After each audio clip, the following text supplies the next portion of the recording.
अरे भैया, अगर कोई सुन रहा है ना तो मुझे पैसों से मदद कर दो। मेरी माँ की बहुत तबीयत खराब है भैया। भैया आप अपनी माँ के इलाज के लिए पैसे इकट्ठा कर रहे हैं? हाँ, मैं अपनी माँ के इलाज के लिए पैसे इकट्ठा कर रहा हूँ, लेकिन आप कौन? भैया मैं आपकी मदद करना चाहती हूँ। मुझसे ना देखा नहीं जा रहा कि आप इतने परेशान हो। अच्छा नहीं लगता ना कि आप ऐसे भीख मांग रहे हो रास्ते पे। भैया मैं ना आपको इतने सारे पैसे दूंगी कि आपकी माँ का इलाज ना अच्छे हॉस्पिटल में हो जाए और आपको ना ऐसे भीख भी नहीं मांगनी पड़ेगी रास्ते में। अरे ये क्या, मेरी बीवी एक भिखारी के पैसे चुरा रही है? हालांकि मैं इतना अच्छा कमाता हूँ, मेरा 1-1.5 लाख रुपए मेरी सैलरी है, फिर भी ये काम कर रही है। मुझे शर्म आ रही है इस पर। वो भी एक भिखारी अपनी माँ के इलाज के लिए पैसे मांग रहा है। इसे तो मैं बिल्कुल नहीं छोड़ूंगा। अब आप एक काम करो, आप यहीं रहो, मैं थोड़ी देर में आती हूँ आपको पैसे देने। अभी ना मेरे पास पैसे नहीं है। ठीक है भैया? ठीक है मैडम, मैं यहीं बैठा मिलूंगा आपको।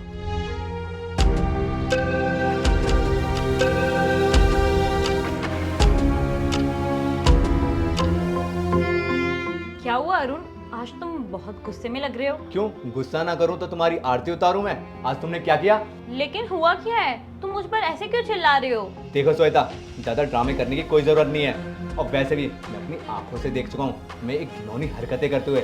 आज तुमने क्या किया? देखो जो भी बात है मुझे क्लियर बताओ, ताकि मुझे पता चल सके कि तुम मुझ पर गुस्सा हो क्यों रहे हो। अगर मुझे बात ही नहीं पता रहेगी तो तुम्हारे गुस्से होने का क्या फायदा। तुमने जो हरकतें करी है ना, वो एक नीच इंसान ही कर सकता है। और तुम ये बताओ, मैंने तुम्हारे लिए क्या कुछ नहीं किया? तुम्हारे लिए इतना बड़ा घर खरीदा, गाड़ी खरीदी, तुम्हारी सारी ख्वाहिशें पूरी करी, तुमने फिर भी एक इतनी छोटी और इतनी घिनौनी हरकतें करी। मैं कभी तुम्हारे बारे में ये कभी सोच भी नहीं सकता था। देखो अब मुझे गुस्सा मत दिलाओ, जो भी बात है मुझे क्लियर बताओ, क्योंकि मेरे को समझ में नहीं आ रहा है। देखो, अपनी जुबान से मेरा नाम भी मत लो।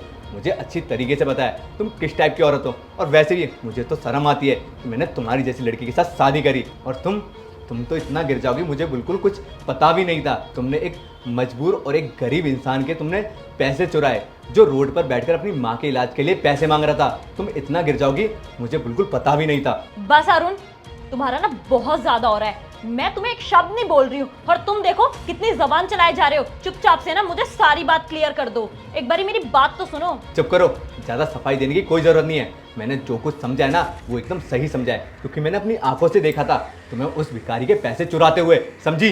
देखो मुझे गुस्सा मत दिलाओ, और तुमने भी ना गलत समझ लिया और लोगों की तरह।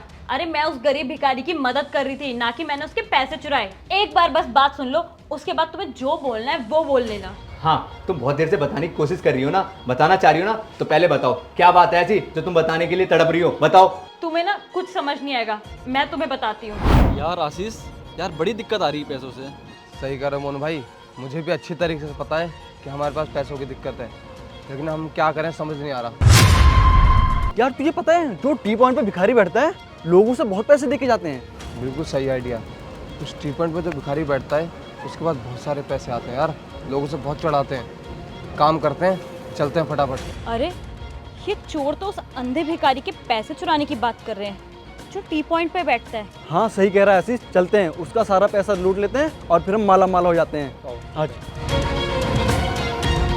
मुझे इसकी हेल्प करनी पड़ेगी, वरना ये दोनों तो चोरी करके उसके सारे पैसे ले जाएंगे। क्या पता बेचारे की क्या मजबूरी हो। भैया ये लीजिए कुछ पैसे, ये आपकी माँ के इलाज के लिए बहुत है, और इलाज के बाद जो दवाइयाँ आएंगी उसमें भी ये पैसे यूज हो जाएंगे। धन्यवाद मैडम जी, आपने हमारी इतनी मदद करी। अब हमारी माँ का इलाज हो जाएगा। और भैया मैं आपसे बस यही बोलना चाहूँगी कि आप अपने पैसों को संभाल कर रखिए, क्योंकि यहाँ बहुत चोर लोग घूमते रहते हैं और लोग आपको इतनी मुश्किल से पैसे देते हैं, आपको इतनी भीख मांगनी पड़ती है उनके सामने। ठीक है मैडम जी, हम आगे से ध्यान रखेंगे। देखा अरुण, ये बात थी, और तुम हो कि मुझ पर झूठे झूठे आरोप लगाए जा रहे थे।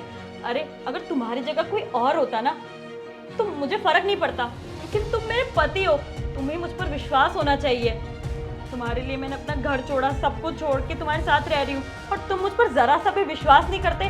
जो तुमने देखा वही सच समझ लिया। एक बार आके मुझसे पूछ तो लेते, बस तुमने तो गुस्सा दिखाना शुरू कर दिया।